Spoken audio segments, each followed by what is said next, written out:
அடுத்த கொஸ்டின் இதெல்லாம் வந்து அவ்வளவுதான், மேஜர் கான்செப்ட்ஸ் எல்லாம் முடிச்சு மிசலேனியஸ் டாபிக்ஸ் வந்துருச்சு. So Tiger Limited is presently working with an EBIT earnings before. இப்போ current EBIT வந்து 90 lakhs ஆமா டைகர் லிமிடெடுக்கு. present borrowings கொடுத்துருக்காங்க. 12% term loan இருக்கு. அடுத்து வந்து working capital borrowings. பேங்க்ல ஏதோ சிசி வாங்கியிருக்காங்க. public depositor 11% எல்லாம் வாங்கியிருக்காங்க. Sales of the company are growing and to support this company proposes to obtain additional borrowing வாங்குறாங்களாமா. திருப்பி இன்னொரு 100 லட்சம். அதுக்கு வந்து ஒரு 16% வந்து cost of debt KD. But இது கேடின்னு சொல்ல முடியாது, கூப்பன் அப்படின்னு சொல்லலாம். ஏன்னா கேடி ஆல்வேஸ் போஸ்ட் டேக்ஸ். எதுவும் மென்ஷன் பண்ணலாம், நம்ம கொடுத்துருக்க ரேட் எல்லாம் ப்ரீ டேக்ஸ். ஸோ அதுக்கப்புறம் என்னன்னா, increase in EBIT is expected to be 15%. Current 90 lakhsல இருந்து ஒரு 15% இன்க்ரீஸ் ஆயிருக்கு. Calculate the change in interest coverage ratio after additional borrowings is effected. borrowings அடிஷனலாக வாங்கினதுக்கு அப்புறம் இன்ட்ரெஸ்ட் கவரேஜ் ரேஷியோ எப்படி மாறுது அப்படின்னு கேட்டிருக்காங்க. So and comment on the arrangement made. இப்போ நான் இன்ட்ரெஸ்ட் கவரேஜ் ரேஷியோக்கான ஃபார்முலா என்னன்னா இபிஐடி பை இன்ட்ரெஸ்ட். ஸோ அதான் நேம்லயே இருக்கு பாரு, இன்ட்ரெஸ்ட்டை கவர் பண்ணக்கூடியது. நீ இன்ட்ரெஸ்ட்டை எதுலடா பே பண்ணுவேன்? உன்னோட ப்ராஃபிட். அதாவது இப்படி நல்லா நோட் பண்ணி பார்த்தீங்கன்னா, நம்ம பார்ட்னர்ஸ் இன்ட்ரெஸ்ட் பே பண்ணும்போது நம்ம என்ன பண்ணுவோம்னா, எல்லா எக்ஸ்பென்ஸ் புக் பண்ணிட்டு லாஸ்டா எக்ஸ்பென்ஸ் புக் பண்றது கடைசியா பார்ட்னர்ஸ் எக்ஸ்பென்ஸாக தான் இருக்கும். That is earnings before partners interest அப்படிங்கிற மாதிரி.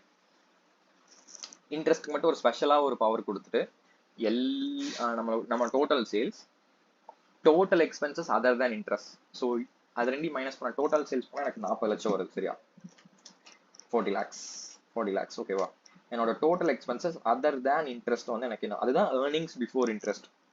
நீ ஜஸ்ட் பிஎன்எல் இமேஜின் பண்ணி பாரு, அங்கே இன்ட்ரெஸ்ட் மட்டும் நீ புக் பண்ணல, மிச்சம் எல்லா எக்ஸ்பென்ஸ் புக் பண்ணியிருக்க. அப்போ ப்ராஃபிட்னு வர்ற ஒரு அமௌண்ட் வந்து ஏர்னிங்ஸ் பிஃபோர் டேக்ஸ் தானே, before interest and tax, right? Tax book பண்ணல, என்ன டேக்ஸ் எக்ஸ்பென்ஸ் புக் பண்ணல, இன்ட்ரெஸ்ட் எக்ஸ்பென்ஸ் புக் பண்ணல. உனக்கு வந்திருக்க earnings before interest and tax. 40 lakhs is for the total sales. Total expenses incurred is 30 lakhs. So this 10 lakhs is before booking of interest expense and tax expense. So that's why it is given as 10 lakhs given as earnings before interest and tax. So existing interest, so EBIT by interest. So the EBIT use பண்ணி எவ்வளோ interest பே பண்ண முடியும் அப்படிங்கிறத பார்க்கணும். So existing interest, we have a 12% term loan, 300 into 12%, 200 into 15%, 100 into 11%. Existing interest வந்து நமக்கு 77. அப்போ நமக்கு எக்ஸிஸ்டிங் இபிஐடி அதாவது இன்ட்ரெஸ்ட் கவர் ஐசிஆர் கால்குலேட் பண்ணணும். அப்போ 90 divided by 77 which is 1.169 times. அப்போ ரிவைஸ்ட் இபிஐடி என்னன்னா 90 கூட 90 into 15% ஆட் ஆகும். ரிவைஸ்ட் இன்ட்ரெஸ்ட் என்னன்னா இந்த 77 கூட இங்க ஒரு 16%, 1.6 நினைக்கிறேன், 100 into 16 ஓ 16, இன்னொரு 16 ஆட் ஆகும். அப்போ new EBIT by revised interest will get the revised ICR interest coverage ratio. இங்க என்ன ஆகுதுன்னா குறையுது. அப்படின்னா ஏர்னிங்ஸை வச்சு நீ இன்ட்ரெஸ்ட் பே பண்ணக்கூடிய சக்தி குறைஞ்சிக்கிட்டே இருக்கு. அப்படின்னா நீ என்ன பண்றதுன்னா ஃபினான்ஷியலி ரிஸ்கியர் பொசிஷனுக்கு போயிட்டு இருக்க. ஓவரா வந்து நீ லோன் வாங்கிட்டு இருக்கா. புரியுதா? ஸோ இங்க இதுல ஒரு ஜெனரல் பாயிண்ட், ஹையர் த இன்ட்ரெஸ்ட் கவரேஜ் ரேஷியோ சேஃபர் த என்டிட்டி. ஏன் சேஃபர் அப்படின்னு சொல்றேன்னா, வாங்கின கடனுக்கு கரெக்டா வட்டி கட்டுற அளவுக்கு அவங்க ஹையருங்கும் போது வட்டியும் கட்டிட்டு வட்டி இன்னுமே வாங்கலாம் அப்படிங்கிற ஒரு பொசிஷன்ல இருக்காங்க அப்படின்னு அர்த்தம். ஹையர். இப்போ இதுவே 3 அப்படின்னு இருந்துச்சுன்னா அவங்க ஏர்ன் பண்ற ஏர்னிங்ஸ் வச்சு 3 மடங்கு இன்ட்ரெஸ்ட் கட்டலாம். அதாவது அவங்க வந்து ₹1 இன்ட்ரெஸ்ட். இப்போ 3னா என்னடா, 3 divided by 1, அதாவது இபிஐடி பை இன்ட்ரெஸ்ட் தானே உனக்கு இன்ட்ரெஸ்ட் கவரேஜ் ரேஷியோ. எக்ஸாம்பிள் உனக்கு இபிஐடி ₹3, வேற இன்ட்ரெஸ்ட் வந்து ஒரே ₹1 தான்.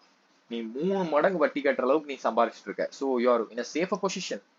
அதுவே உன்னோட ஏர்னிங்ஸ் வந்து வெறும் 90 பைசா, ஓகேவா, 0.9, பட் நீ பே பண்ற இன்ட்ரெஸ்ட் வந்து ₹2.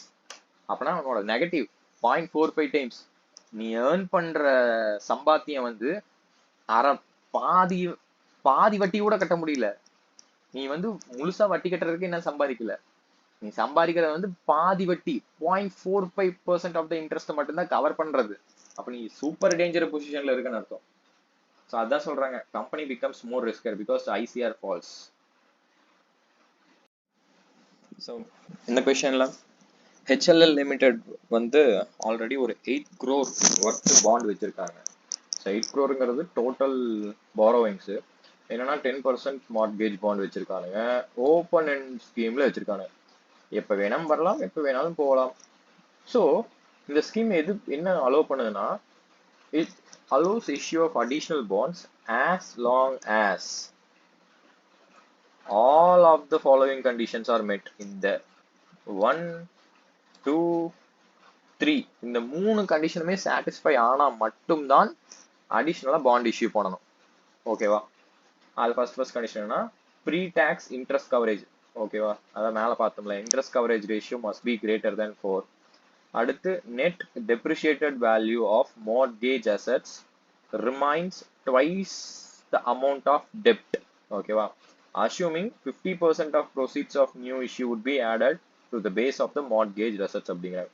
இது என்னன்னு இப்போ கீழே பார்த்துக்கலாம். அடுத்து debt to equity ratio வந்து 0.5க்கு கம்மியா இருக்கணுமாமா. இப்போ இங்க என்ன சொல்லிட்டாங்கன்னா ஆஃப்டர், அதாவது எப்படி சொல்றேன்னா, இது வந்து ப்ராஃபிட் ஆஃப்டர் டாக்ஸ் பேட் கொடுத்துருக்காங்க, அதுக்கு 40% டாக்ஸ் ரேட் கொடுத்துருக்காங்க. அப்போ இதை வச்சு நம்ம என்ன கண்டுபிடிக்கலாம், ஏர்னிங்ஸ் பிஃபோர் டாக்ஸ் ஈஸியாக கண்டுபிடிச்சிடலாம். அடுத்து 40 crores எக்விட்டி இருக்கு, 30 crores வந்து டெப்ரிஷியேட்டட் அசெட்ஸ் இருக்கு, கவர்ட் பை த மார்ட்கேஜ்.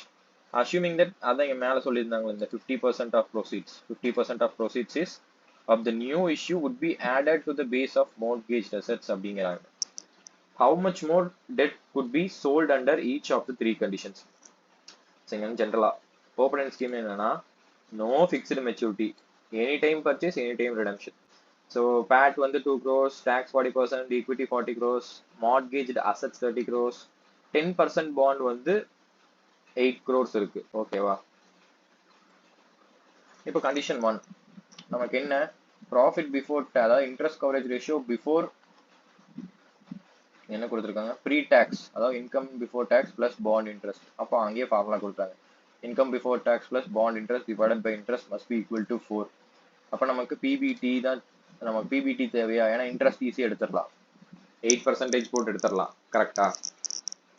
நமக்கு இங்க ஃபர்ஸ்ட் நம்ம கிட்ட கொஸ்டின் என்னன்னா, அடிஷ்னலா எவ்வளோ டெப்ட் ரைஸ் பண்ணலாம், how much more 10% dept could be sold அப்படிங்கிறாங்க.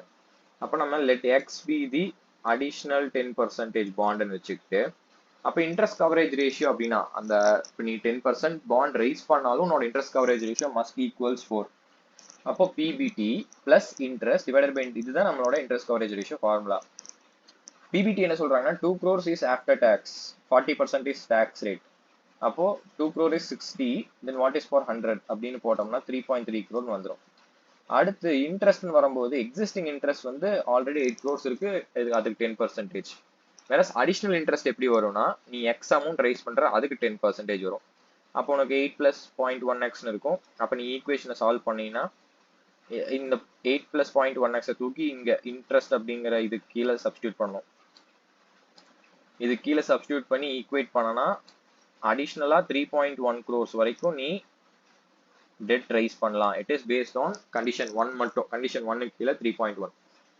கண்டிஷன் 2 என்ன சொல்றாங்கன்னா, 50%, அதாவது இங்க மேல பாத்தீங்கன்னா 50% of the new proceeds are added to the depreciated as mortgage assets சொல்றாங்க. அப்போ ஒன்னும் இல்லடா, மேல எப்படா இன்ட்ரெஸ்ட்னா எக்ஸிஸ்டிங் இன்ட்ரெஸ்ட் பிளஸ் இந்த ஒரு இது போட்டோம்ல, existing interest plus additional interest, அதே கான்செப்ட் தான். அப்போ ரிவைஸ்டு நெட் டெப்ரிஷியேட்டட் வேல்யூனா existing value plus 50% of additional borrowings. அதுதான் இந்த 30% ஆல்ரெடி இருக்கு. இங்க என்ன சொல்றாங்கன்னா, 50% ஆஃப் த நியூ இஷ்யூ வந்து ஆடட் டு அசெட்ஸ் அப்படிங்கிறாங்க. அப்போ எக்ஸ் தான் அடிஷனல் டெட்னா அதுல 50% ஆட் ஆகுங்கிறாங்க. அப்போ டோட்டல் டெட் வந்து 8 plus x. அப்போ நமக்கு இங்க இது என்ன இது சொல்லியிருக்காங்கன்னா, net depreciated value remains twice the amount of mortgage debt. அதுக்கு நம்ம என்ன பண்ணணும், net depreciated value by debt is equal to 2னு போடணும். ஸோ அங்கே ஈக்குவேஷன் சால்வ் பண்ணி பார்த்தா நம்ம மேக்ஸிமம் 9 crores வரைக்கும் அடிஷனலா டெட் ரைஸ் பண்ணலாம் அப்படின்னு போட்டுருக்கு. இப்போ condition 3, debt to equity ratio below 0.5. அப்போ டெட் வந்து எங்க என்ன 8 ஆல்ரெடி இருக்கு, பிளஸ் இப்போ புதுசா வாங்க போற எக்ஸ் அமௌண்ட் ஆஃப் டெப்ட். So equity 40 crores. ஸோ அப்போ இது ஈக்குவல் பண்ணா 0.5 வரும். அப்போ எக்ஸை வந்து நம்ம இப்போ ஈக்குவேஷன் சால்வ் பண்ணா மேக்ஸிமம் இங்க 12 crores இஷ்யூ பண்ணலாம். ஆனா நம்ம கொஸ்டின்ல என்ன சொல்லிட்டாங்க அப்படின்னா, 3 கண்டிஷனும் சாட்டிஸ்ஃபை ஆகணும் அப்படின்னு சொல்லிட்டாங்க. எக்ஸாம்பிளுக்கு வந்து இப்போ நீ 9 crores எடுத்தீங்கன்னா இந்த ஒரு கண்டிஷன் மட்டும்தான், இந்த ஒரு கண்டிஷன் சாட்டிஸ்ஃபை ஆயிடுச்சு 9 crores. இப்போ அடிஷனலா நீ ரைஸ் பண்ண போற டெப்ட் 9 crores இருந்தா, எக்ஸாம்பிள் நான் 9 crore பர்ஃபெக்ட் 9 crore இருந்தா இந்த கண்டிஷன் சாட்டிஸ்ஃபை, அந்த condition 2 will get satisfied, right? ஏன்னா இது மேக்ஸிமம் இங்க 9.33 கோடி வரைக்கும் ரைஸ் பண்ணலாம். கண்டிஷன் 3யும் சாட்டிஸ்ஃபை ஆகும், ஏன்னா இங்க மேக்ஸிமம் 12 கோடி வரைக்கும் எடுத்துக்கலாம். பட் கண்டிஷன் 1 வந்து சாட்டிஸ்ஃபை ஆகாது. புரிஞ்சா? ஏன்னா 3 கோடி நீ ரைஸ் பண்ணா மட்டும்தான் உன்னோட அந்த ஏர்னிங்ஸ் பிஃபோர் டேக்ஸ், அதாவது இன்ட்ரெஸ்ட் கவரேஜ் ரேஷியோ 4ன்னு இருக்கும். நீ 3 கோடிக்கு மேல இஷ்யூ பண்ணிட்டாலே ஒரு கண்டிஷன் பிரீச் ஆயிடுச்சுன்னு அர்த்தம். அப்போ பேஸா எல்லாத்துலயும், அதாவது இந்த 3 கோடிங்கிறது இங்கேயும் இருக்கு, இந்த 3 கோடி இதுக்குள்ளேயும் இருக்கு, இந்த 3 கோடி இதுக்குள்ளேயும் இருக்கு. அப்போ மேக்ஸிமம் உன்னால 3 crores தான் ரைஸ் பண்ண முடியும். அதான் இங்க போட்டிருக்காங்க, to satisfy all the conditions lower of all 3 values must be taken to be the amount of additional issue of 10% bond அப்படின்னு சொல்லி முடிச்சிட்டாங்க. புரிஞ்சுதா? ஏன்னா இப்போ 3 கண்டிஷனும் சாட்டிஸ்ஃபை ஆகுனா ஒரு காமன் அமௌண்ட்ல தான் நம்ம இஷ்யூ பண்ணணும். அந்த 3லயுமே இருக்க அமௌண்டா இருக்கணும். அப்ப எது இருக்குது? 3.1 crores வந்து 3லயுமே இருக்கா? ஸோ அதனாலதான். அடுத்த கொஸ்டின் 1 இது ஒன்றும் இல்லை, பெர்பச்சுவல் பாண்ட் நம்ம மேல பார்த்தோம்ல, that is irredeemable bond or irredeemable preference share. அதை பேஸ் பண்ண ஒரு some 90% interest annually up to perpetuity. அது அப்போ வாட் இஸ் இட் வேல்யூ கேட்டிருக்கிறாங்க, அதாவது மார்க்கெட் ப்ரைஸ் கேட்டுக்கிறாங்க. கரண்ட் ஈல்டு கொஸ்டின்லேயே சொல்லிட்டாங்க, கரண்ட் ஈல்டு இஸ் 10% அப்படின்ட்டாங்க. பட் நமக்கு என்னன்னா வந்து நமக்கு கரண்ட் ஈல்டுன்னு என்ன, டிஸ்கவுண்டிங் ஃபேக்டர்னா அதான் கேடி. irredeemable நம்ம என்ன, gardens formula P0 is equal to interest by KD. Similar to Gordon formula for equity, as equity shares are perpetual, right? அதே மாதிரி தான். பட் என்னன்னா ஒரே ஒரு டிஃபரன்ஸ் என்னன்னா, பாண்டுக்கு growth இல்ல. growth in case of bond assumed to be 0. There is no growth in interest. புரியுதா? ஏன்னா டிவிடெண்ட்னா உனக்கு growth இருக்கும், இன்ட்ரெஸ்ட்க்கு எங்கடா growth இருக்கும்? Interest by KD minus G 0ங்கனால பிரச்சனை இல்லை. அப்போ கேடி தான் சொல்லிட்டாங்களே, கரண்ட் ஈல்டு வந்து 10% அப்படின்ட்டாங்களே. அப்படிங்கிற பட்சத்துல 90/10, அப்போ நம்மளோட ஒரு market price would be 900. But current yield changes to 8% and 12% அப்படிங்கிறாங்க. அப்போ திருப்பி அதே மாதிரி தான் 90/8%, 90/12%. ஸோ நம்ம பாண்ட் ஒரு வழியா கம்ப்ளீட் பண்ணியாச்சு. ஸோ அடுத்து வந்து வேல்யூவேஷன் ஆஃப் எக்விட்டி ஷேர்ஸ். நம்ம இவ்வளோ நேரம் இது பாட்டே இருந்தோமா, டிஸ்கவுண்ட் ஃபேக்டர், ஈல்டு, கேடி, அதை பாட்டு இருந்தோம்.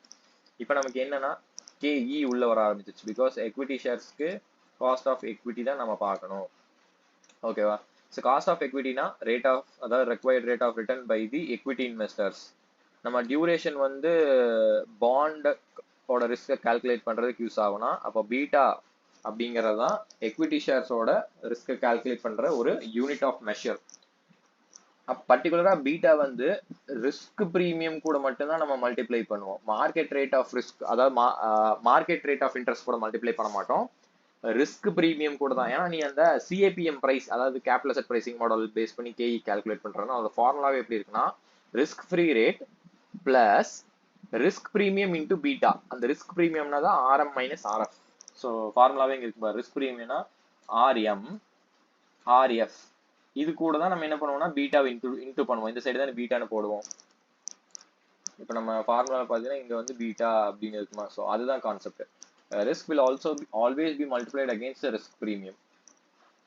பிரைஸ் ஏர்னிங்ஸ் ரேஷியோ அப்படின்னா அதை திருப்பி ரிப்பீட் பண்ணு. Price earnings ratio, price earnings ratio. So அதில் திருப்பி நீ சொல்லும் போது அது ஒரு விஷயம் இம்ப்ளை ஆகுது. நீ ஏர்னிங்ஸ்க்கும் ப்ரைஸ்க்கும் இருக்கிற ரேஷியோ.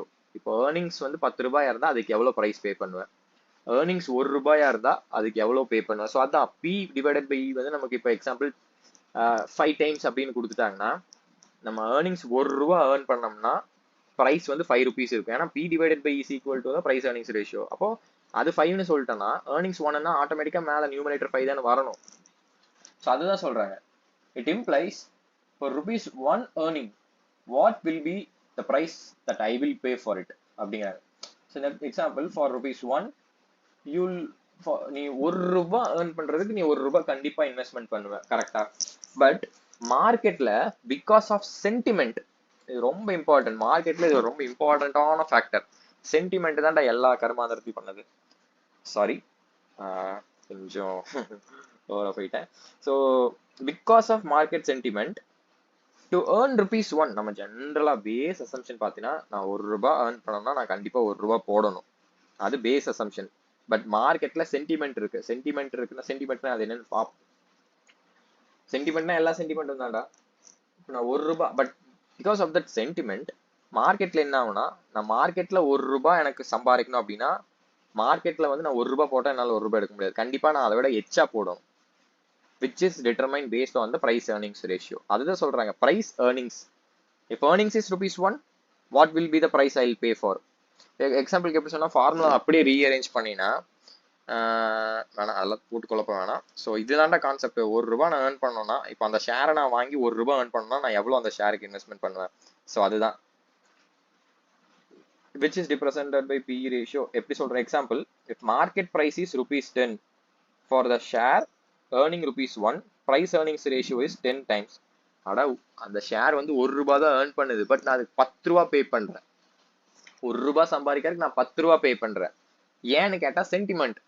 எக்ஸாம்பிளுக்கு அது டாடா கம்பெனிங்க, ரொம்ப நல்ல கம்பெனிங்க, ரொம்ப நல்லது பண்ணுவாங்க, நல்லா டெக்னிக்கலா பண்ணுவாங்க, புரியுதா?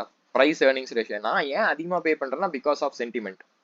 பிஇ இப்போ நம்ம இந்த எக்ஸாம்பிள்ல பிஇ வந்து 10 டைம்ஸ் அப்படின்னு இருக்கா, அது என்ன இம்ப்ளை பண்ணுதுன்னா நான் ₹1 ஏர்ன் பண்றதுக்கு 10 மடங்கு அதை விட நான் அதிகமா இன்வெஸ்ட்மெண்ட் பண்றதுக்கு ரெடியா இருக்கேன் அப்படின்னு சொல்றோம். That is you are willing to pay ₹10 to earn ₹1. அதான் கான்செப்ட்.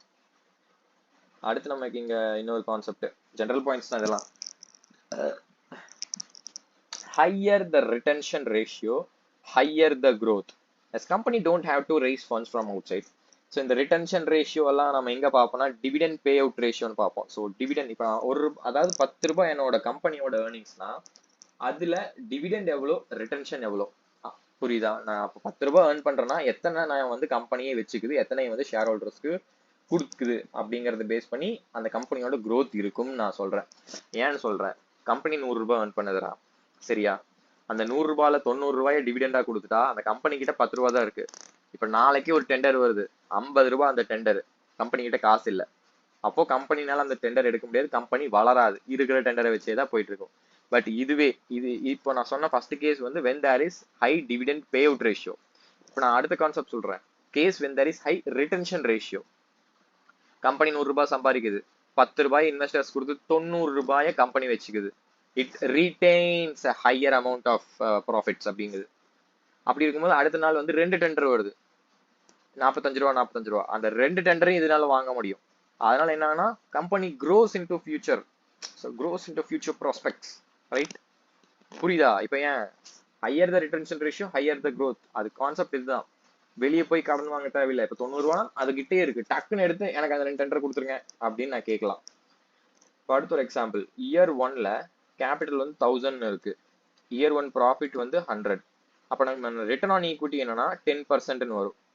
அந்த 10% வருதா, ப்ராஃபிட் 100னா கேபிட்டல் ₹1000 போட்டிருக்கேன், எனக்கு ₹100 ப்ராஃபிட்டா வந்திருக்குன்னா ரிட்டர்ன் ஆன் எக்விட்டி 10%. நான் டிவிடெண்டே பே பண்ணல, அந்த ₹100 நான் அப்படியே வச்சிருக்கேன்.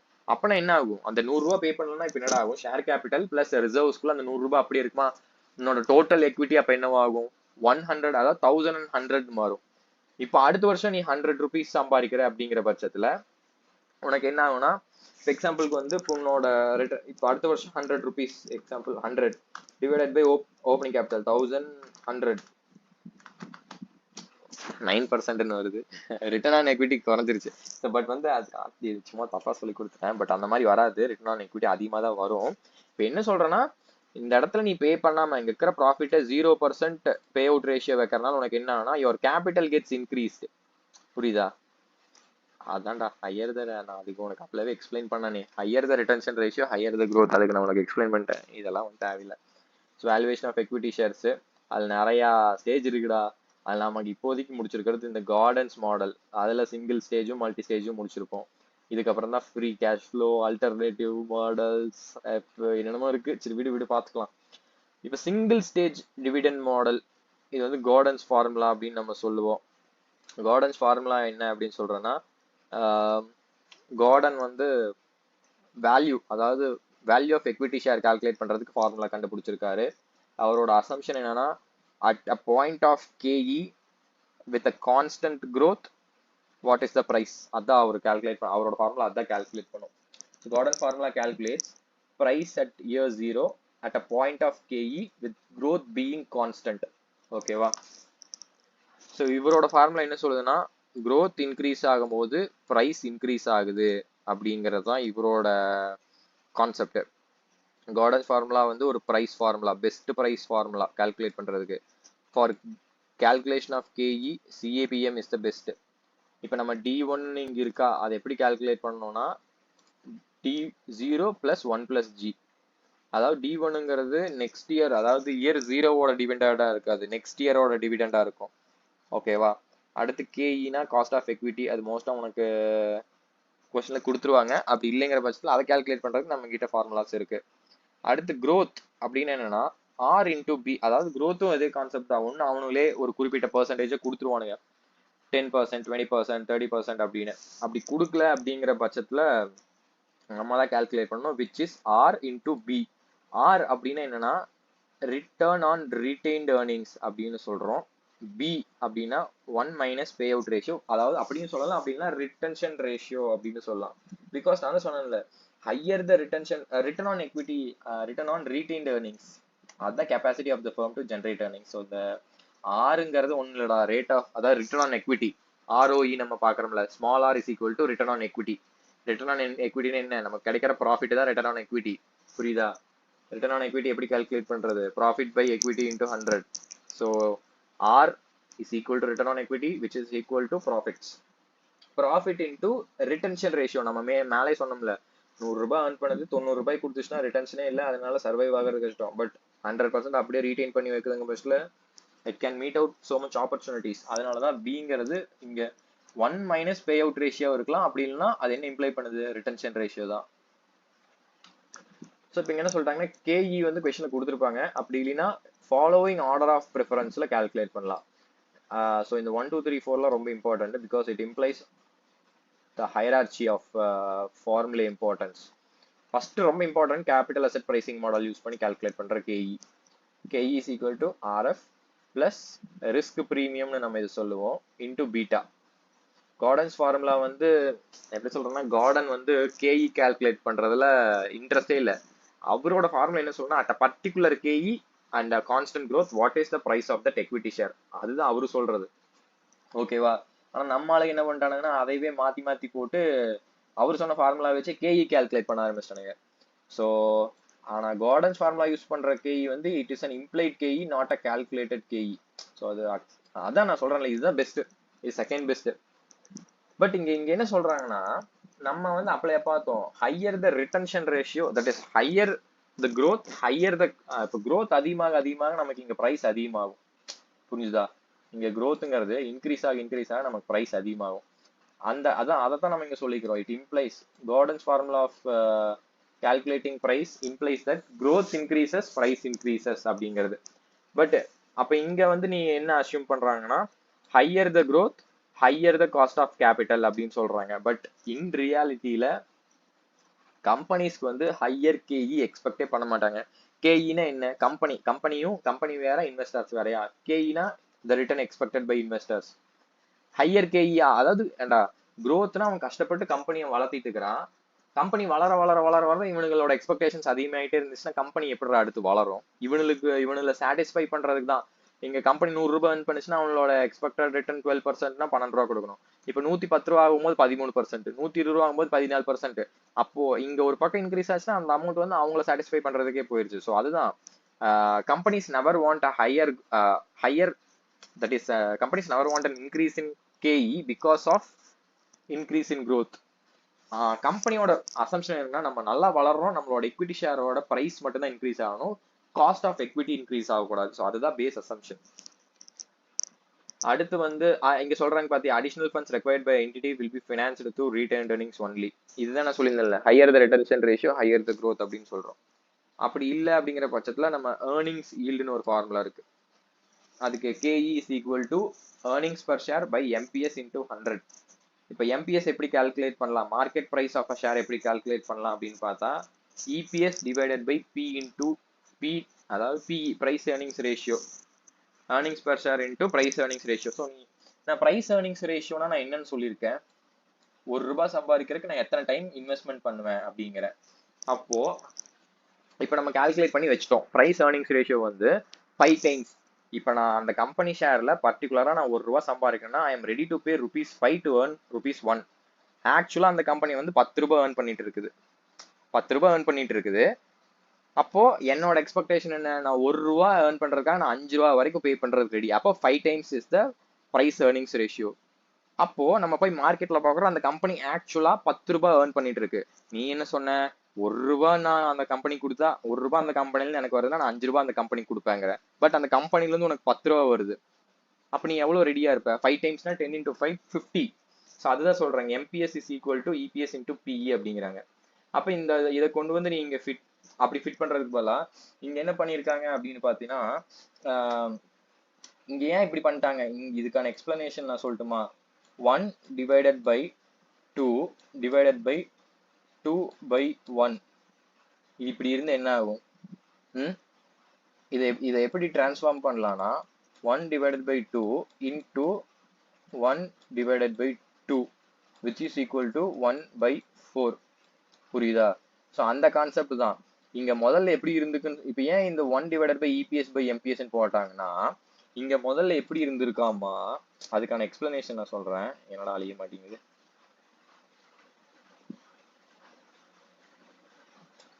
முதல்ல எப்படி இருந்திருக்குன்னா 1 divided by 1 divided by PE ரேஷியோனா ஆக்சுவலா இந்த இடத்துல தப்பு இருக்குது. இது ஆக்சுவலா தப்பு. PE ரேஷியோனா உனக்கு என்ன, பிரைஸ் டிவைடட் பை earnings, ரைட்டா? அப்போ நம்ம பார்த்த ஃபார்முலா படி 1 divided by 1 into E by P. அதுதான் இப்போ இங்க இருக்கிற இந்த E by P தான் இங்க இருக்குது. இப்போ அதை எப்படி நம்ம இன்டர்பிரேட் பண்ணலாம்னா இப்படி இன்டர்பிரேட் பண்ணலாம். அப்போ 1 divided by 1, ஒரே நிமிஷம் நான் இது பண்ணிக்கிறேன். இப்போ இங்க 1 divided by 1 இங்க வரும், என்ன வரும்னா 1 அப்படின்னு வந்துடும். அப்போ இது நான் சொல்லிட்டேன், இது தப்பு. பி ரேஷியோனா நமக்கு P by E தான் போடணும். அப்போ இந்த இடத்துல MPS by EPS, MPS by EPSனா பிரைஸ் பை earnings. நான் அது எப்படின்னு போடலாம்னா PE ரேஷியோன்னு போட்டுக்கலாம். அப்போ 1 divided by PE ratio into 100 அப்படி போட்டுக்கலாம் அப்படின்னு சொல்றாங்க. அடுத்து வந்து டிவிடெண்ட் ஈல்ட்னு ஒன்று இருக்குது. அது ரொம்ப simple, D1 by P0 into 100 assuming there is no growth. So இது கார்டன்ஸ் ஃபார்முலா மாதிரி தான், ஆனால் பட் பிளஸ் ஜி இங்க இருக்கும். கார்டன்ஸ் ஃபார்முலா வந்து இங்க ஒரு மாதிரி இருக்கும், இங்க ஒரு மாதிரி, இங்க ஒரு மாதிரி இருக்கும். D1 divided by KE minus G, இங்க D1 divided by PO plus G. இது ரெண்டு கார்டன்ஸ் ஃபார்முலான்னு சொல்லலாம். புரியுதா? இது உள்ள வந்து மாத்தி மாத்தி பண்ணனால இது கரெக்ட். இது ரெண்டுமே கார்டன்ஸ் ஃபார்முலா தான். பட் இதை பார்த்துட்டு இது கார்டன்ஸ் ஃபார்முலான்னு சொல்லிடாத. இதுக்கு எக்ஸாம்பிளுக்கு வந்து நம்ம எப்படி சொல்லலாம்னா கரண்ட் ஈல்டுன்னு ஒன்று கால்குலேட் பண்ணியிருந்தில்ல. அதாவது கரண்ட் ஈல்டுனா நமக்கு என்ன, ஆனுவல், அதாவது ஒரு நிமிஷம்,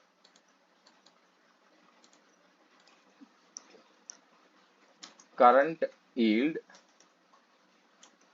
is equal to annual interest divided by market price into 100 போட்டியா? அதே கான்செப்ட் தான்டா. ஆனுவல் இன்ட்ரெஸ்ட் இது பாண்ட், சரியா? கரண்ட் ஈல்டுனா பாண்டு, டிவிடெண்ட் ஈல்டுனா எக்விட்டி. சிம்பிள். ஆனுவல் இன்ட்ரெஸ்ட்னா பாண்டுக்கு வரும். அதே இங்க என்ன ஒரு எக்விட்டினா உனக்கு டிவிடெண்ட் தான் வருமா? Market price P0 into 100 into 100. சிம்பிளா முடிஞ்சா? இதான் கான்செப்ட். இப்போ கார்டன்ஸ் ஃபார்முலாக்கான ஒரு டீடைல்டு டெரிவேஷனே இங்க இருக்கும். இதுல APGPL உள்ள வரும்.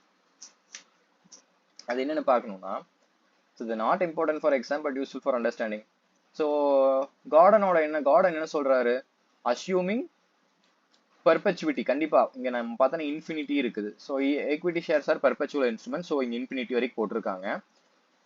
அதுவும் பர்டிகுலர் என்ன சொல்றாங்கன்னா பர்டிகுலர் பாயிண்ட் ஆஃப் கேஇல சொல்லிட்டாரு. அவரே சொல்றாருல, அந்த சார் சொல்லியிருந்தாருல, பாவிக் சார் என்ன சொல்றாருன்னா, கார்டன்ஸ் ஃபார்முலா வந்து it is calculated taking a particular point of KE. Gordon never intended to calculate KE.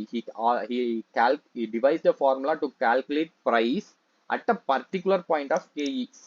அப்போ அதுக்கப்புறம் என்னன்னா assuming dividends grow at constant rate அப்படின்ட்டாரு. அப்போ நம்ம என்ன பண்ணுவோம், பிரைஸ்னா நம்ம என்ன, PVCO which must be equal to PVCI. PVCI நமக்கு என்ன, இங்க D1. அப்ப ஆக்சுவலா இங்க என்ன வந்திருக்குன்னா D1 into discount factor, that is 1 divided by 1 plus KE power 1. So இதுதான் டிஸ்கவுண்ட் ஃபேக்டர். இதை நம்ம டிஸ்கவுண்ட் ஃபேக்டர்னு சொல்லுவோம். அதை தான் இங்கே மல்டிப்ளை பண்ணி D1 by 1 by KE. So அதுதான் PVCO தான் price. PVCO must equals present value of cash inflow. என்ன உனக்கு cash inflow வரும் உனக்கு இது it is perpetual, you will only get dividends, no redemption. அப்ப D1 தான் D1 D2 D3 D4 D5 அதுதான் வரும். இப்போ அதுலயே growth ஆட் பண்ண சொல்லிக்கிறாரு. இப்போ இங்க D1 கூட growth ஆட், அப்போ D1னா உனக்கு என்ன, இந்த D1 எப்படி டெரைவ் பண்ணோம்னா D0 plus 1 plus G, D2 எப்படி டெரைவ் பண்ணா D1 plus 1 plus G, D3 வந்து D2 plus 1 plus G. So நம்ம இப்படியே ஆட் பண்ணி கொண்டு போறோம். என்னடா multiply into 1 plus G 1 plus G 1 plus G என்ன இருக்கு.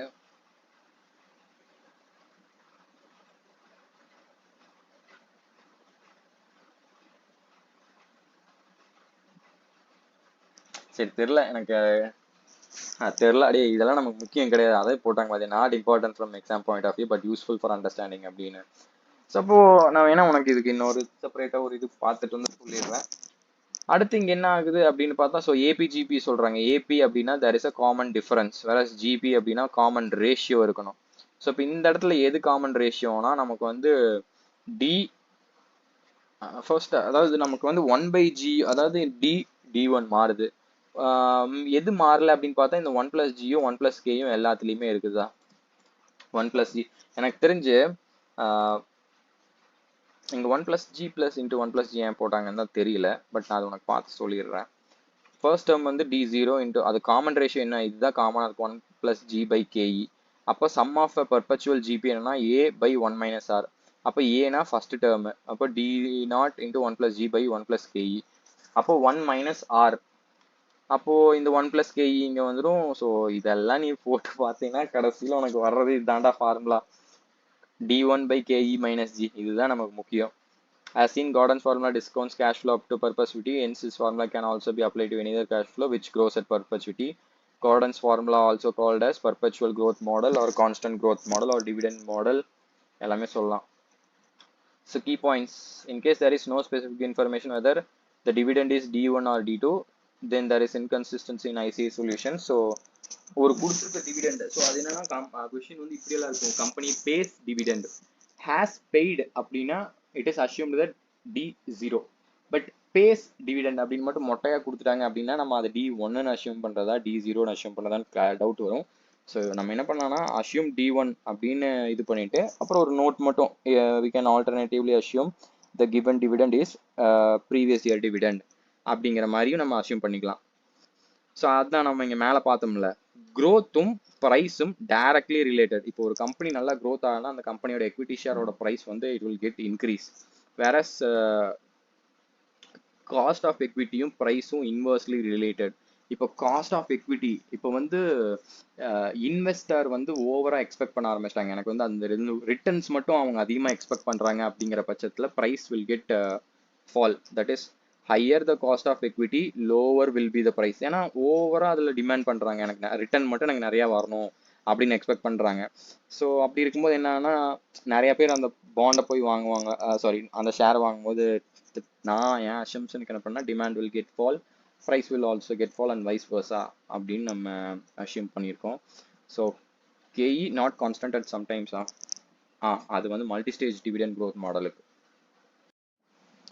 ஸோ நம்ம இப்போ வந்து கார்டன்ஸ் ஃபார்முலா நான் உனக்கு அதை பார்த்து எப்படின்னு ஃபுல்லாக எக்ஸ்பிளைன் பண்ணுறேன் அப்படின்னு சொல்லியிருந்தேன். ஸோ கார்டன்ஸ் ஃபார்முலா வந்து நம்ம எதுக்கு கால்குலேட் பண்ணுறோம், ப்ரைஸ் கால்குலேட் பண்ணுறதுக்காக தான் Gordon's formula. Price is equal to PVCO which is equal to PVCI. PVCI அப்படின்னு என்னன்னா பர்டிகுலராக இந்த கான்டெக்ஸ்ட் ஆஃப் அன் எக்விட்டி, PVCIனா நமக்கு வெறும் டிவிடெண்ட் மட்டும்தான், வேற எதுவுமே வராது. அதுவும் பர்டிகுலராக பெர்பச்சுவிட்டி வரைக்கும் நமக்கு டிவிடெண்ட் வரும். புரியுதா? D இஸ் கால்குலேட்டட், அதாவது சிம்பிளா சொல்லணும்னா dividend into discount factor. Discount ஃபேக்டர்னா நமக்கு என்னன்னா 1 divided by 1 plus R power n போடுவோம், அது பாண்டுக்கு. ஸோ இந்த இடத்துல என்ன இருக்குன்னா 1 divided by 1 plus KE power n. இங்கே 1 இருக்கும், 2 இருக்கும், இன்ஃபினிட்டி வரைக்கும் போகும், பிகாஸ் இட் இஸ் பர்பச்சுவல்னு நம்ம சொல்றோமா. ஸோ அதுதான் D இன்டூ KE. புரிகிறதா? ஸோ அந்த மாதிரி இருக்கும்போது என்ன ஆகும் நமக்கு, அதான் PVCIனா dividend, dividend shall be discounted which gives us PVCI, ரைட்டா? அப்போ இந்த இடத்துல என்ன நம்ம இன்னொரு பேஸ் அசம்ஷன் என்னன்னா growth is constant, that is the growth in dividend is constant அப்படின்னு சொல்றோம். அப்படின்னா என்னடா அப்படின்னு நீ கேட்டேன்னா growth அப்படின்னா என்ன, growth எதை பேஸ் பண்ணி இருக்கு அப்படின்னு கேட்டீங்கன்னா ரெண்டு விஷயத்தை பேஸ் பண்ணி இருக்கு. ஃபர்ஸ்ட் ஒன் உன்னோட ப்ராஃபிட், செகண்ட் ஒன் சரி உன்னோட ப்ராஃபிட் கிடையாது, கம்பெனியோட ப்ராஃபிட். செகண்ட் ஒன் அந்த ப்ராஃபிட்ல எவ்வளோ அமௌண்ட்டை அந்த கம்பெனி ரீட்டைன் பண்ணி வச்சிருக்கு அதை பேஸ் பண்ணி இருக்கு. ஸோ ஏன் அப்படின்னு கேட்டீங்கன்னா கம்பெனி 100 ரூபா earn பண்ணுது, 90 ரூபாய் வெளியே கொடுத்துச்சுன்னா ரீட்டைனே பண்ணல, it don't have sufficient funds to fund for it's project. But இதுவே higher the retention ratio higher the growth அப்படின்னு நம்ம முன்னாடி பார்த்தோம். ஏன்னு பார்த்தோம்னா நம்ம 100 ரூபாய் earn பண்றோம், அதுல 90% இவன் சேவ் கம்பெனி வந்து ரீட்டைன் பண்ணி வச்சிருச்சுன்னா ஃபர்தரா அதுக்கு ஒரு நீடு ஃபண்ட் நீடு வரும்போது அதோட ரீட்டைன்ட் ஏர்னிங்ஸ்ல இருந்து யூஸ் பண்ணிக்கும். இங்க நம்ம மேல ஒரு பாயிண்ட் கூட இருக்குமே, additional funds required by the entity will be financed through retained earnings only அப்படின்னு சொல்லியிருக்கோம். ஸோ அதுதான் growthோட ஃபார்முலாவே அதான்டா. ஆர் அப்படின்னா return on equity. Return on எக்விட்டின்னு என்ன? Profit into retention ratio. ப்ராஃபிட்னா நம்ம கான்செப்ட்ல பார்த்தோமே, 100 ரூபாய் ப்ராஃபிட், 90% ரிட்டன்ஷன் ரேஷியோ இன்டூ 90%, அப்போ 90 rupees இஸ் ரீட்டைன்ட் ஏர்னிங்ஸ். அப்போ higher the retention ratio higher the growth. So அதான் growth கால்குலேட் பண்றது அதான்டா ஃபார்முலா. R into B நம்ம மேல எங்கேயோ பார்த்தோம், growth is equal to R into B.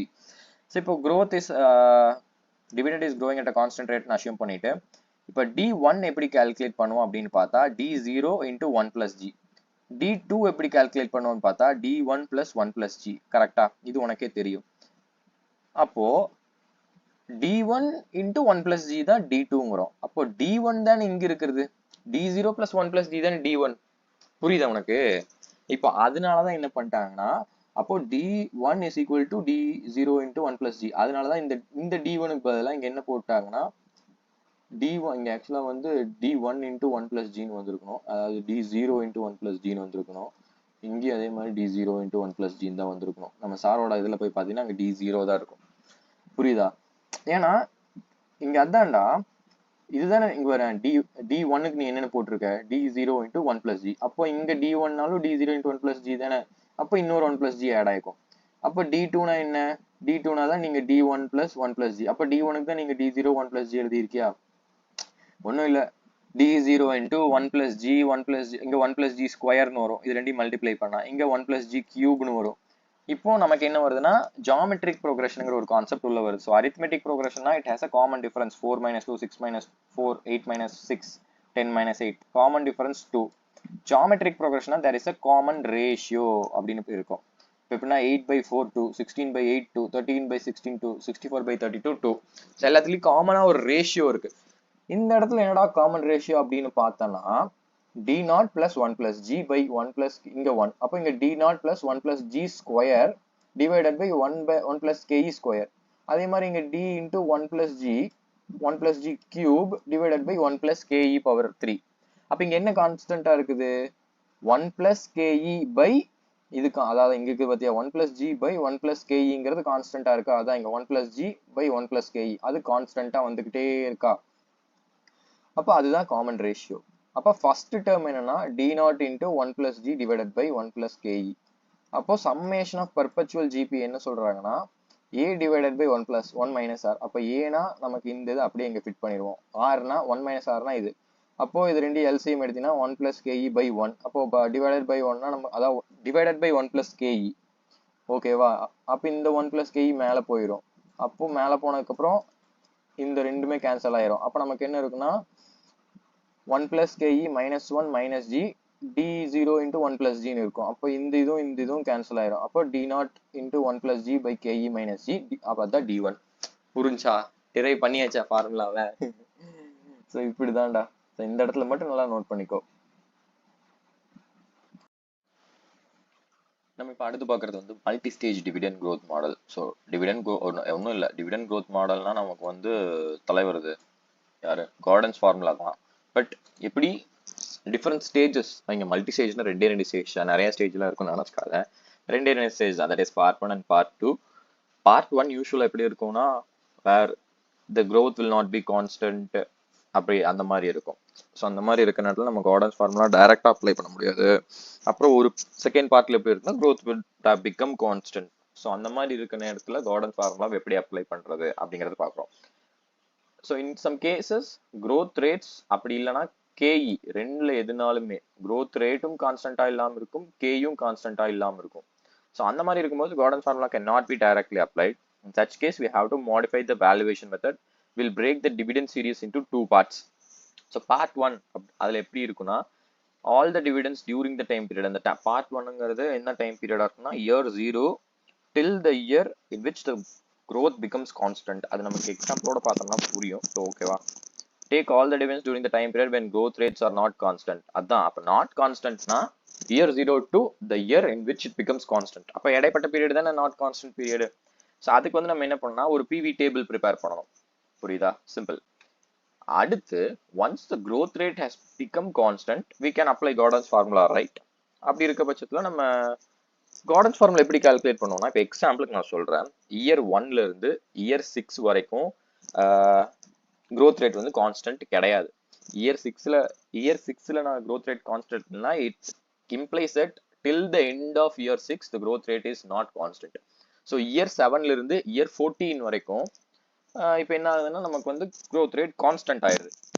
இப்போ நீ நல்லா யோசிச்சு பார்த்தீங்கன்னா இயர் 7ல இருந்து இயர் 14ஓட வேல்யூவை நீ எப்படி கால்குலேட் பண்ணுவ? கார்டன்ஸ் ஃபார்முலா போட்டு கால்குலேட் பண்ணுவ. ஆனா எப்போ கால்குலேட் பண்ணுவ? இப்போ எப்படி சொல்றதுன்னா இப்போ சிம்பிளா நம்ம வந்து இந்த மல்டி ஸ்டேஜ் எல்லாம் இல்லாம நார்மலா கார்டன்ஸ் ஃபார்முலா எப்படி கால்குலேட் பண்ணுவ? P0 தானே கால்குலேட் பண்ணுவ, ரைட்டா? ஸோ P0னா D1, அதாவது நெக்ஸ்ட் இயர். இப்போ நம்ம இயர் 1 to 5னா இயர் 1 to 5ஓட கேஷ் ஃப்ளோஸை தான் நீ இன்னைக்கு டேட்ல இருந்தா என்ன கிடைக்கும். ஸோ இயர் 1ல எனக்கு இந்த கேஷ் ஃப்ளோ, இயர் 2ல இந்த கேஷ் ஃப்ளோ, 3ல அந்த கேஷ் ஃப்ளோ, 4ல அந்த கேஷ் ஃப்ளோ, 5ல அந்த கேஷ் ஃப்ளோன்னு வச்சிருப்ப. பட் நீ அதெல்லாம் எந்த டேட்ல டிஸ்கவுண்ட் பண்ற? Present date. அதாவது அதான் இதுல இருந்து என்ன தெரியுதுன்னா இயர் 1 to 5 நீ இயர் 0ல கால்குலேட் பண்ணுவ. அப்போ இயர் 7 to 14 நீ எப்ப கால்குலேட் பண்ணுவ? At the end of year 6ல கால்குலேட் பண்ணுவ. அப்படி இருக்கும்போது நீ டிஸ்கவுண்ட் ஃபேக்டர் என்னவா எடுக்கணும் அப்படின்னா இங்க போட்டிருப்பாங்க பாரு. இப்ப நம்ம எக்ஸாம்பிளுக்கு மாதிரி பார்த்தோம்னா இங்க இயர் 6ன்னு இருக்கும். the value is derived for year 7. நமக்கு வந்து 7 to 14 தான் எடுக்கிறோம். we need to use 5th year's discount even though the dividend is for year 6. ஆக்சுவலா நம்ம இதுல ஒவ்வொரு டேட் மாறி வரும். ஸோ இதுல இருந்து என்ன சொல்றாங்கன்னா டிஸ்கவுண்ட் ஃபேக்டர், நான் உனக்கு சொன்னது புரிஞ்சுலடா. நீ P0 கால்குலேட் பண்றனா டிஸ்கவுண்ட் ஃபேக்டர் வந்து P0ல என்ன டிஸ்கவுண்ட் ஃபேக்டரோ அதான் எடுக்கணும். புரியுதா? அதே மாதிரி தான் நீ இயர் 7 to 14 எடுக்கிறனா டிஸ்கவுண்ட் ஃபேக்டர் இயர் 6. அதான் இங்க நம்மளது என்னன்னா டிவிடெண்ட் வந்து எக்ஸாம்பிளுக்கு வந்து இங்க இயர் 6 to இயர் 10 வரைக்கும் எடுக்கிறாங்கன்னு வச்சுப்போம். ஆனா இங்க என்ன சொல்றாங்க, we need to use 5th year's discount factor அப்படிங்கிறாங்க. இயர் 5ஓட டிஸ்கவுண்ட் ஃபேக்டர் தான் யூஸ் ஆகும். பிகாஸ் ஏன்னா இந்த ஃபார்முலாவே பாருடா, D6 டிஸ்கவுண்ட் வந்து அடுத்த வருஷத்துக்கு வந்துருச்சு, KE - G. பட் இங்க நம்ம கால்குலேட் பண்ற பிரைஸ் ஆஸ் ஆன் டேட் என்னன்னா பிரைஸ் ஃபார் இயர் 5 தான் நம்ம கால்குலேட் பண்றோம். அப்போ இயர் 5ல கால்குலேட் பண்ணா இயர் 5ஓட டிஸ்கவுண்ட் ரேட் தானே எடுக்கணும். அதுதான்டா கான்செப்ட். இதெல்லாம் ஜெனரல் பாயிண்ட்ஸா இருக்குன்னு நினைக்கிறேன். ஆக்சுவலா இது நான் இங்க மிஸ் ஆனது. ஆக்சுவலா பேஜஸ் வந்து கொஞ்சம் அலைன்மெண்ட் மாறிடுச்சு. இங்க பாத்தீங்கன்னா இருக்கு பாத்தியா, நான் வந்து இயர் 1 கேபிட்டல் ருபீஸ் 1000, ப்ராஃபிட் நான் 100 ருபீஸ் ஏர்ன் பண்றேன். அப்ப எனக்கு ரிட்டர்ன் ஆன் எக்விட்டி 10%. அப்ப பே அவுட் வந்து 0%. நான் எதுவுமே பே பண்ணல, அப்படியே ரீஇன்வெஸ்ட் பண்றேன்.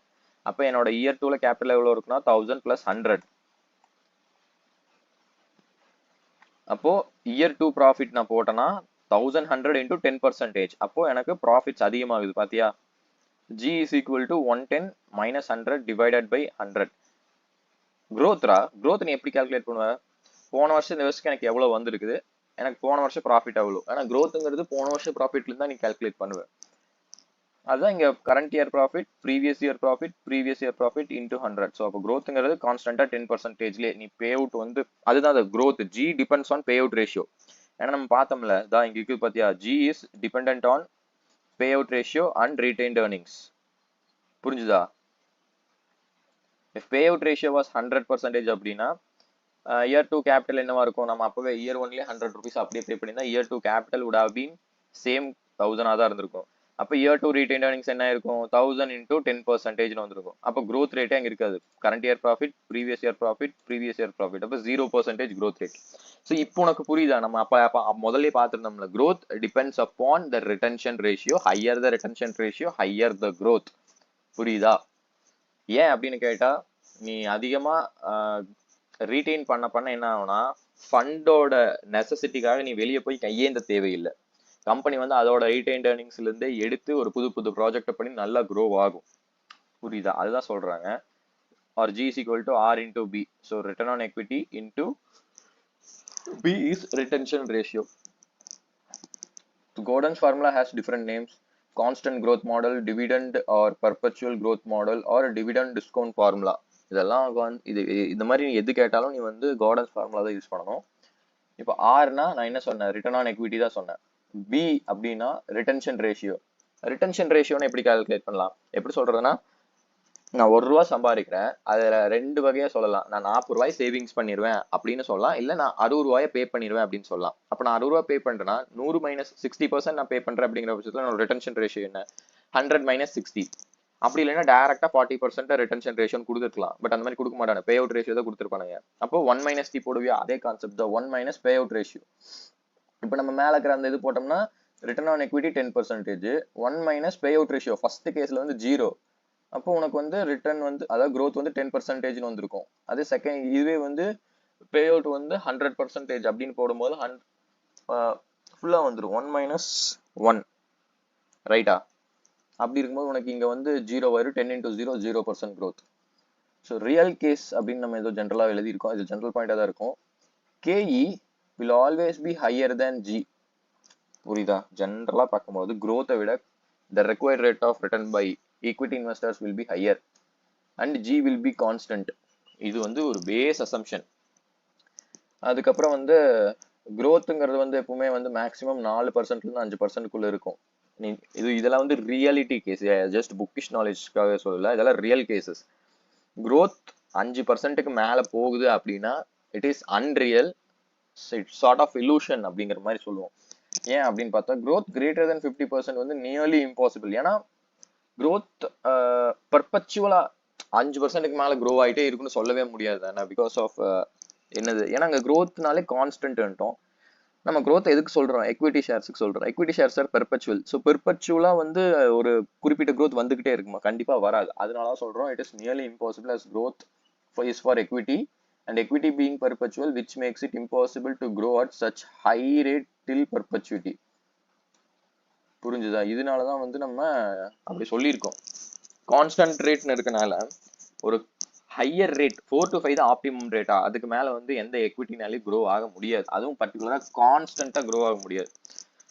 அதனாலதான் என்ன சொல்றாங்கன்னா 5% மேல growth ரேட் இருந்துச்சுன்னா அது வந்து லாஃபிங் ஸ்டாக், எல்லாம் சிரிச்சுட்டு போயிருவாங்க. ஏங்க எப்படிங்க வரும், ஏங்க எப்படிங்க இப்படி க்ரோ ஆகும், ஏங்க காதுல பூ சுத்துறீங்க. ஸோ அந்த கான்செப்ட்ல தான் சொல்லுவாங்க. இப்போ KE அதுக்கும் பிரைஸுக்கும் இருக்கிற ரிலேஷன்ஷிப் என்னன்னா இன்வர்ஸ் ரிலேஷன்ஷிப், சிமிலர் டு நம்ம இந்த கான்செப்ட் மார்க்கெட் ரேட்டுக்கும் பாண்ட் பிரைஸுக்கும் அதே தான். மார்க்கெட் ரேட் KEனா எக்ஸ்பெக்டட் பை KEனா return expected by equity investors, அதே வந்து மார்க்கெட் ரேட்னா ரிட்டர்ன்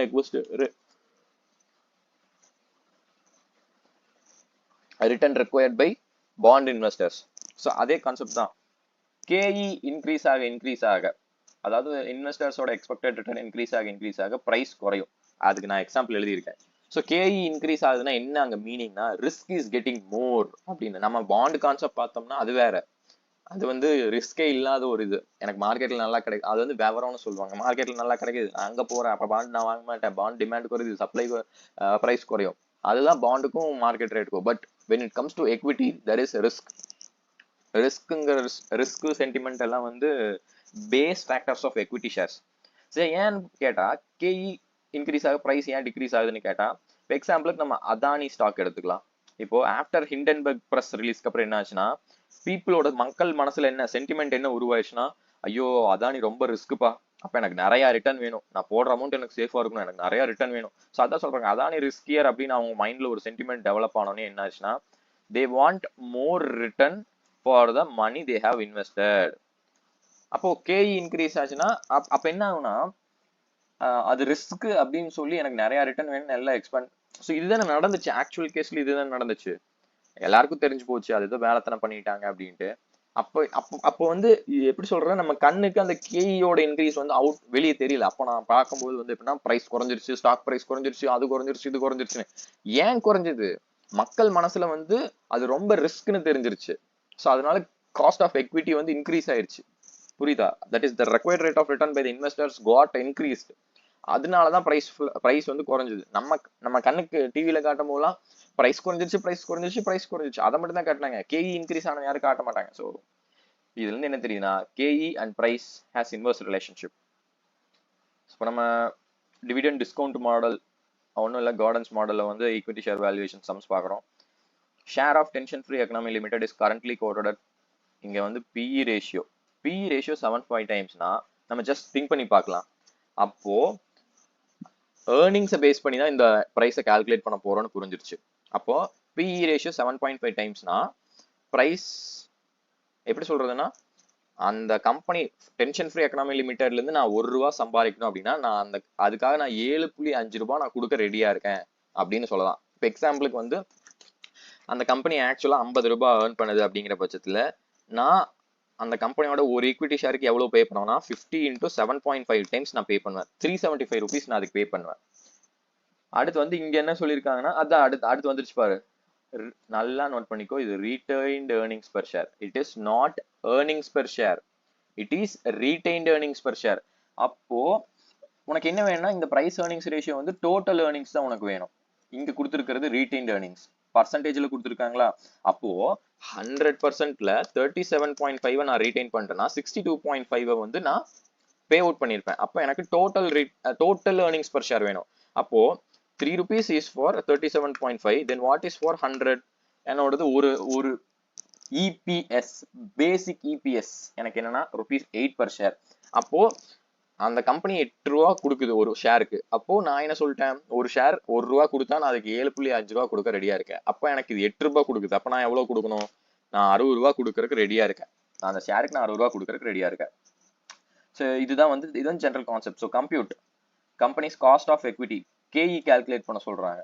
ஓகேவா, growth கொடுத்துட்டாங்க. ஆனுவல் growth rate வந்து 12%. நமக்கு இங்க என்ன டேட்டா இருக்கு, நமக்கு வந்து ரிஸ்க் மார்க்கெட் ரேட் இருக்கா, ரிஸ்க் ஃப்ரீ ரேட் இருக்கா, பீட்டா இருக்கா, எதுவுமே இல்லை. அப்போ first measure of K E that is CAPM use பண்ண முடியாது. அப்போ கார்டன்ஸ் ஃபார்முலாவே தான் யூஸ் பண்ணணும். கேஇ is equal to P0, இங்க இருக்கும் பாரு, K is equal to D1 by P0 plus G. அதுக்கு முன்னாடி நம்ம இந்த கான்செப்ட் பார்த்தா அதான் retained earnings 37.5%, then what is for 100% போட்டிருக்கோம். இங்க என்ன சொல்றோம்னா retained earnings per share is different from earnings per share. புரியுதா? அடுத்து வந்து இந்த இடத்துல ஒரு அசம்ஷனும் போட்டுறோம். assuming the given retained earnings is for the last year அப்படின்னா ₹8 is the earnings previous year. இப்போ மேக்ஸிமம் மார்க்கெட் பிரைஸ் வந்து ₹60 இது நம்மளே போட்டிருந்தோமா. இப்போ கார்டன்ஸ் ஃபார்முலா போட்டோம்னா D1 by P0. P0 தான் நமக்கு இங்க கால்குலேட் பண்ணதா P0, 60ங்கிறதா P0. அப்ப எனக்கு ₹5 அப்படிங்கிறது ஏர்னிங்ஸ் பெர் ஷேர் தான். டிவிடெண்ட் அதான் பே அவுட். நீ என்னடா பண்ணுவ, நீ ஏர்னிங்ஸ்ல பே அவுட் பண்ற கம்பெனி பாயிண்ட் ஆஃப் வியூல ஏர்னிங்ஸ் அதுல வந்து பே அவுட் அப்படின்னு அந்த பே அவுட் வந்து டிவிடெண்டா தான் இருக்கும். அதுதான் போட்டிருக்காங்க. ஸோ இப்போ டிவிடெண்ட் வந்து ₹5னா growth வந்து 12%. 5 × 1.12 divided by 60 plus G. ஏன்னா இது வந்து D0 × 1 plus G தானே D1, ரைட்டா? அது கூட என்ன பண்ணா growth ஆட் பண்ணா நமக்கு வந்து 21.33 வந்துடும். அடுத்து என்ன கேட்டிருக்கானுங்க, ஆன்டிசிபேட்டட் growth rate வந்து 13% ஆச்சுன்னா market price with same cost of கேபிட்டல்னா நம்ம இங்க கால்குலேட் பண்ணோம் 21.33. அதை வச்சு growth rate வந்து 13% ஆச்சுன்னா அதோட மார்க்கெட் பிரைஸ் என்ன இருக்குன்னு கேட்கறாங்க. அப்போ P0 is equal to D1 by KE minus G. D1 5 × 1.13 போடணும். ஏன்னா அவங்க மேல சொல்லிட்டாங்க மார்க்கெட் ரேட் வந்து 13%. வித் சேம் கேஇ அப்படின்னா இங்க இருக்க கேஇ தான் நம்ம எடுத்துட்டு வரோம்.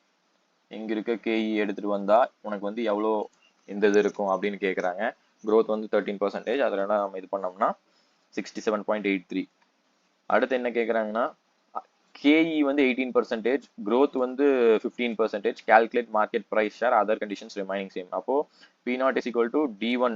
D1ல வந்து dividend D0 × 1.15 because growth 15% ஆயிடுச்சு, cost of equity 18% ஆயிடுச்சு, growth 15% ஆயிடுச்சு. ஸோ அதை வச்சு கார்டன்ஸ் ஃபார்முலா யூஸ் பண்ணி மார்க்கெட் ப்ரைஸ் மட்டும் கண்டுபிடிச்சா